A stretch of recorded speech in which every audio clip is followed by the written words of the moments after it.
Hi, good afternoon. It's Valerie Milano from the Hollywood Times. And we have these wonderful people here that have done an amazing job with this short film, Hungry.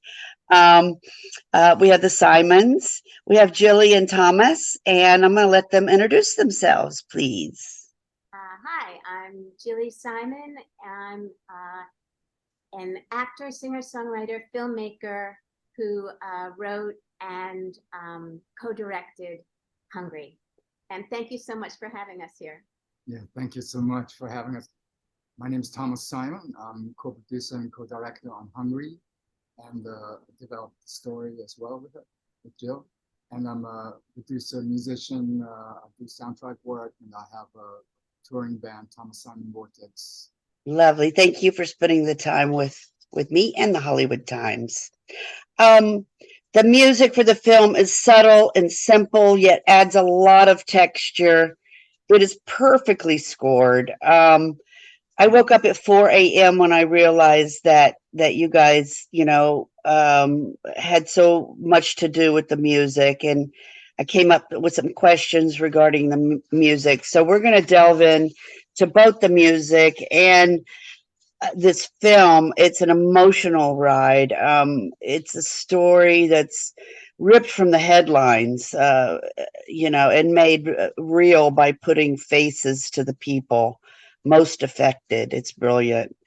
As we learn at the end of this film, this story was inspired, I think, by your mom. Well, no, it's just dedicated to her because Okay. she was a school teacher. She was a Okay. specialist, and she cared very much for her students. And my character is a school teacher who cares very much for her students. The story came about that leading up to filming, and I kept reading all these little clips and papers about teachers paying out their own pockets, for the lunch program for the kids in the cities. And Joe and I were looking for a project to do, and I was bringing that story to her attention. So that would be really interesting to flesh out. Yeah, they were paying out of their pockets because of the cuts to the SNAP program. They gave, instead of giving hungry people the ability to eat, they were giving more money instead to the wealthy corporate farms, and in the farm bill. So that's how come it threw like 230,000 children off the free lunch program, which is what I found out when I started researching, because I thought this was a great idea to make a film to spotlight, hungry children in America and the world, and that something must be done. Right. A teacher who obviously taught you to fight for what is right for you. This is a personal statement about getting involved and doing the right thing. Ripped from the headlines is a phrase we have become familiar with over the past several decades. And in this case, the story is clearly um, aimed at the GOP, who made those real life cuts that dropped so many children from school lunch programs. But the story only uses the cuts as a platform, and the action of the story, getting involved, speaking up, taking personal risks for a great cause. That is the real message, isn't it? Yeah, Yeah. that when we do speak up, change can happen. Because my character's shy to talk to people in power. No problem talking to her kids, but to people in power, she's a little shy. And I think a lot of people have that kind of, shying away from that for whatever reason. But actually, major change can happen when all us people speak up, or a lot of us people. And another message is that actually in life, and it's a good life metaphor, go for the things that scare you, because then you really will win. You, like, basically as an artist, go for the unsafe, go for, the stuff that you're not securing, and then you will propel and really create something great. Yes, I'm mainly an actor and also singer songwriter in our bands, but So this was our first. We'd made like 3 music videos, but this was our first narrative film. And they say, you know, don't use kids or dogs, and we were like, this is what's needed for our story. You know, you just go and you forge ahead and you do what you know, kind of see and believe in. Well, speaking of kids, you assembled a wonderful cast of children, young actors. Where on earth did you find so many kids with acting chops like Bryce Margolis as Benji and Molly as Susie? Where'd you find them? Those two, they were wonderful, and actually, Bryce Margolis is my nephew, and Nice. Speaking of all in the family. And Molly, I mean, she is the daughter of a wonderful friend of mine who is an actress and who is also in the film.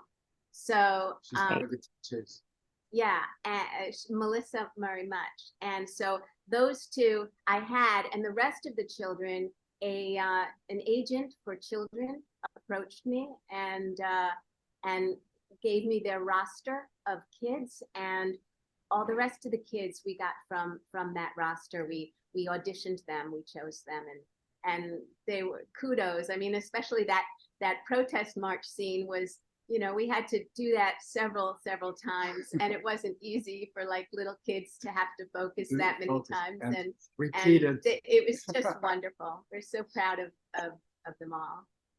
I bet.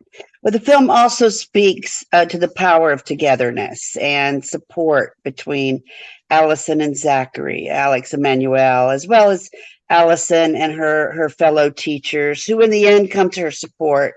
Is that the larger message of this film, that we can make changes if we all work together and support each other? Yeah. Right. Yeah.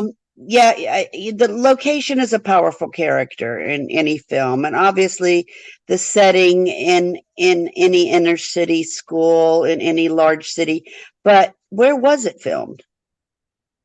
It was filmed in New York City, and we got you know, we got permission to use that school with all the beautiful murals and downtown Manhattan school. Yeah. Okay. Right. Well, being from Hollywood, that's my stupidity because I don't know New York. So that was great. That was great. I want to go into a little bit of the music. When you set out to make this film, did you have some of the music in mind, or did you score it all afterward? Let me think quick. Well, there were 2 songs that we created together during the development of the script, like the MIA and the end song that my character and the children sing on for all the children. But mostly I developed it while during the editing process. I did the editing as well. I'm an editor for one of my survival jobs. So usually also I like in the post-production process, that's when I start creating. I mean, I have bits and ideas, musical ideas that float around, but then once I see how the film, the tempo, the movement, the cuts, that really kind of like tighten in, hone in how I go about it. As you saw the editing, it's like I'm just so wow. You know, he made it be like a roller coaster ride that really flows, so that 20 minutes just goes. You know, which I so appreciated. Beautiful. The music gets so excuse me, minimal as to be almost invisible. It doesn't slap you in the face. It accents the transitions. Just a wonderful score. How did you decide on the voicing of the music and what instruments to use? I mean, first. I mean, I'm a guitar player, so that's how I write music, and then I produce it and spread it out, like synth parts, piano. My approach to film music is it shouldn't take over. It should underline, highlight emotions and crescendo to transitions of the story, leading up to, you know, surprises or whatever. And so I score, I start playing a riff, and then I basically keep rewatching the scenes, and then I see what instrumentation really comes and works the best for that moment. And that's how I go about it. There's no really template I use. It's really how it hits me, how this situation hits me at the moment. That's how it goes. Intuition. Right. Yeah. The song over the credits, All the Children, is the only piece with vocals, and it is the perfect coda to this insightful movie. How was it collaborating with your very talented wife? Oh well, we have a history of. I mean, we had a band, two bands, Love Alien and Musicians Sans Frontières, where we toured a lot in the U.S. and Europe. So we've been on stage for many years, made a few records, music videos Jill mentioned before. So we have a really good groove, and like, you know, we bouncing ideas back and forth. And she's a great lyricist and writer. And it was easy. It just fell into place really, and I love working with Paul. Thank you. Love working with you.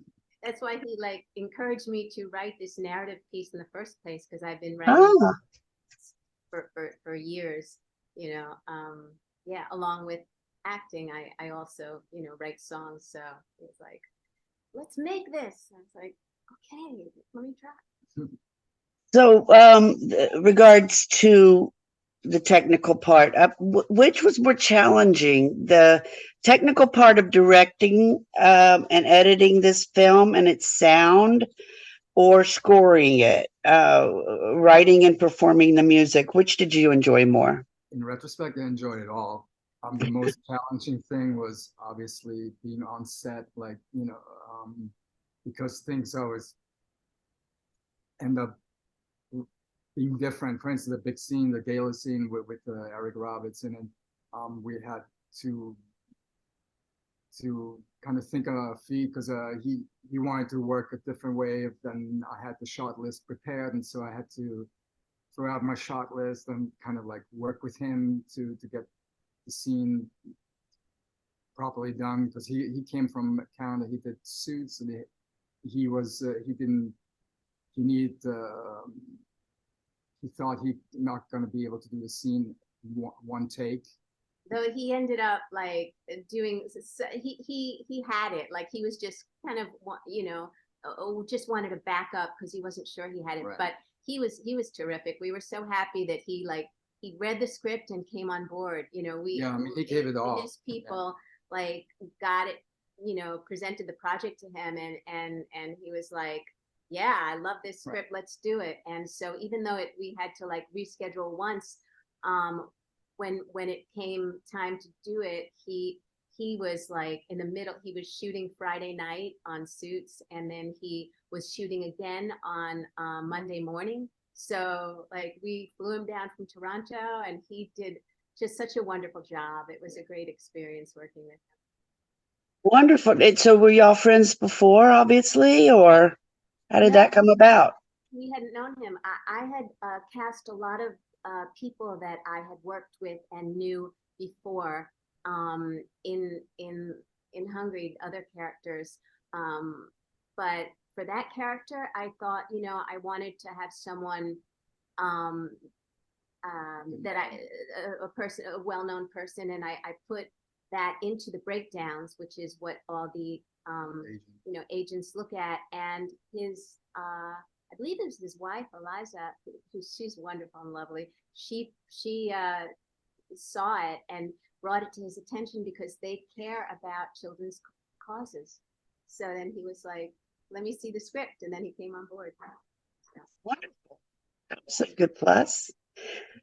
Thomas, you played most of the instruments. What's your principal instrument? I'm a guitar player first. Okay. And but I played piano, synths, bass, some percussion, and yeah, as a kid, I started out violin, like classical violin. Like I grew up in Vienna, Austria. My dad was Hungarian, and then, but I switched to guitar as a teenager, and then moved to New York to be a rock star. But there's one alternative rock song that we do that he played guitar, violin on, and I'm like, oh my god, that's the favorite violin I ever heard. It was like Beautiful. violin in rock and roll would be very cool. Is that a piano behind you? What is that? Yes. Okay. Well, I know that we have a big treat for our audience, especially the people that live in Los Angeles, where I do.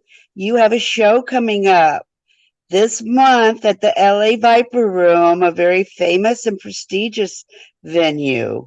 That has to be exciting. I'm very I know excited. I am. Yay. So that's on the 23rd of September. Saturday, 23rd at the Viper Room. I go on at 9 p.m. It's a great night of rock and roll. And come out early, and the doors open at 7 o'clock. And again, I'm on at 9. It's Thomas Simon Vortex. I call it, it's rock ambient soundtrack. That whole program came about from my soundtrack work and also from my rock music days. It's guitar, mood bass, synthesizer, samples, live drums. I've been touring the last 3 months. I played in Europe, Bucharest, Berlin, in Brazil. I played the Whiskey a Go Go just last month. And yeah, I love coming out to LA and rock out some more. Good for you. Wonderful, wonderful. We're going to get this article out as soon as we can so we can help promote that for sure. And or what are the Simons going to do next? What do you guys got in the back of those heads of yours? Well, there's a feature film that I was cast in that was supposed to shoot in October, but because of the strike, all the independent productions that are going to be happening with the SAG-AFTRA interim contract True. very much backlogged. So that has been, and that's how this was going to be a SAG-AFTRA interim contract. It's a really great script, but it's not going to happen until April. But meanwhile, I actually just finished a new screenplay called Real True 100% Love, which is it's a dramedy rock and roll spy comedy. And so That's a feature script. It's a feature, our first feature, and so it's in development right now, and we hope to be shooting that in maybe summer 24. We'll see, but just I have 2 readings tonight that I'm doing of plays. It's all good. And Vortex keeps continuing after the Viper Room. I'm going down to Brazil in November again. The way I'm touring in all these cities that I play at, I have local session guys come in, drummers, electronic musicians. So it has this nice side effect that whether I'm playing in LA or in Berlin or in Sao Paulo, I tap into the local network of those guys, the studios, the promoters, the clubs. So I'm kind of like a local guy there as well. And it's cool that it keeps the performance always fresh, really new. And like I said, I was touring, so I did a bunch of recordings, and I'm making a live record out of all these recordings I've done in different cities over the last 2 months. Bravo. Oh, and we're going actually to Las Vegas toward the end of the month. After the LA gig? Yeah, because there's the Vegas Movie Awards Gala, and we had won actually for Hungry Best Actress and Best Inspirational Film, and it happened during then the pandemic started, so there was no gala, and now they're having all the winners of the years, there's gonna be a screening of Hungry. Was it the 28th in Vegas? 29th, and then the awards thing, which will be lovely, and hopefully I mean, I'm hoping that more is going to happen this Hunger Action Month to actually you know, there's 9 states have already have universal free lunch program, but there's like all those other states to go.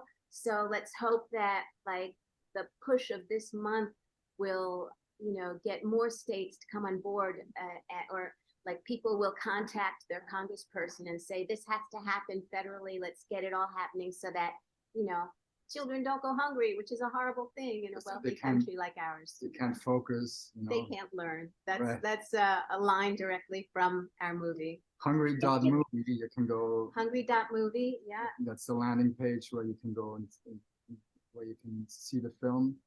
And Instagram at Thomas Simon Vortex. At Jillie Simon, Jillie. I was just about to ask you how we can spread the word and find you guys and do that. So I appreciate your time, and we're the Hollywood Times today, and our YouTube's the Hollywood Times official, and just so special to be able to cross paths with you and find your film and hear your music and know where you're playing and spreading the word. So that's what we do with each other. So do the same for us, and congratulations on this awards, and we'll keep you posted on us, and we're going to continue to spread your word. And hunger is a big issue with the world, and thank you for spreading that issue to the world. Thank you so much for having us. This was really lovely. Special. Hopefully our paths will cross in person soon. Thank you. Bye. Have a great day. Bye-bye. Bye-bye.